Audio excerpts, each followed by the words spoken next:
Kalian kemajuan PD ngajak lain giban. Kemajuan lah bidang tu. Bidang dari segi kemajuan segala sektor lah. Segala sektor. Ini menyo sama dong anak bidang. Itulah tu Bidang ekonomi dulu, bidang pertanian dulu. Bidang pertanian Belang segi. menyeblang itanya saban anak kemajuan. Segi irigasi Irigasi belang ke hanai pegat. Belang baru kan hanai pegat. pengairan segi nah jumlah tanaman padi situ lega yang perlukan sigo yo kan lega to lega berarti kena kemajuan. Menyonai pegat lehaga. Tapi mana punya belang kan? Ini ada kalau. Ini 50% belang kaji tu jadi. Awal kan mak kerundung mak kaya menua minelan. Ini 20 ton nuker kan? Ate tak lewat dari bibir di kedai bandar Aceh. Hanale bak kaya nang. Ide mendu-mendu. Ya. Jadi man harap kan mukam korang belang. Kang kepui irigasi mahana belang. Di Jawa antang kan medai belang, Kalimantan tang lusa medai pegat belang. Itanya ipaksa orang Aceh le Belanda aja, mai pegat belang be di orang Aceh. Maka kemuko Aceh kirim pada Medan. 50 ton bukan datang belang kabe. Rakyat mata mahal ekonomi yang cum, tak parah lo. Ini le muka padi belau lega, ditanya pertama beli luar belau dia. Man kan lagi belau mana kampung, belau mana terni. Orangnya katanya tempu lagi orang cekak le buno. Tak malam cekak le buno dah tepu kai cekak, lagi bantuan je. Nya Bandung dah tepu tapi tak kerja hanja le orangnya. Tanya no. Kata tepu dah Bandung, tapi hanja tak kerja le orangnya. Makanya belang habis lo orang tu tempu. Kan? Habis belang. Nah, tak apa kan negah apa dah bono rumah lam-lam masjid lam-lam kantor lam-lam terminal lam-lam galon minyak lam-lam. Kan dah Bandung belang kan. Tapi kamu pengalaman pula padi belang kesulitan yang paling berubah orang yo. Maya barokan traktor kamu bayi anak sukan bayi traktor.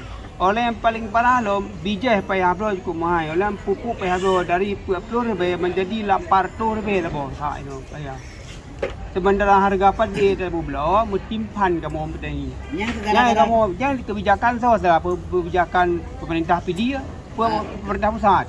Yang kenyan gara-gara demokrasi. Yang kenyawak demokrasi. Sebab demokrasi benar yang kuat berkuasa. Orang je hana demokrasi bahasa hartoi pegak bulo. Iblo padi masyarakat asal sekian harga bulo. Iblo legok sekian terserah, tapi ke bulo tu benar. Orangnya awalnya hana pegat target, pegat li terkolak-terkolaknya, sedangkan awak dagangnya awak kapitalis. Kapitalis sama dengan penjajah, boleh bahaya. Maka je yang pegat ukuran orang. Nah, jadi sehingga orangnya ini sika alam ni. Jadi minta pegah harga. Lagi buat PKI, wate aja ublang hana baja, wate kemuka murah pade. Orangnya gedanya lagi nyansi nyo gedanya. Nyo gedanya orangnya orang je. Upah lero Tuhan merah lemah demun. Buat orang kaya, harkat orang maling. Kan katro.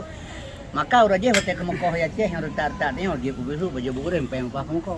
Anak muda le kemuka belau silap, belau dompet, belau doreng payung pa pronto. Inang balik le kemuka jauh si belau dasar ku tambah aja bab belau ni penuh orang. Wate kemuka. Lagu kopi parut lang kampung si Pilo Saka sabaw ka de. Uy na mali maribekrek lagu. Ah wate ka mo ko hamu pa mulai kampung tu tigi. Nyo jino te ka mo ko kopi han lagu de. Uy hana sa pajole awa Jepang ka mo ko. Urang Aceh te ka mo ko tada mala kampung da urita de urang lagi urang mati promo dum du dah kanya babo punaba. Yang tarik mesti yang genong to genong bo baru tamarata. Haji kami ngerakdan ya Aceh. Yang ke awal kan yang kongkoh dengan tiyan. Dino yang kongkoh dengan kaya. Yang ke Irane kenapa? Ini belum mata kongkoh mendua bo, atau lebo. Yang kongkoh kan kerana. Kaya kerja baru ganti. Nya untuk membenarkan abah untuk haja. Merak lemot bon buat urang kaya, buat urang malih harga urang kaya.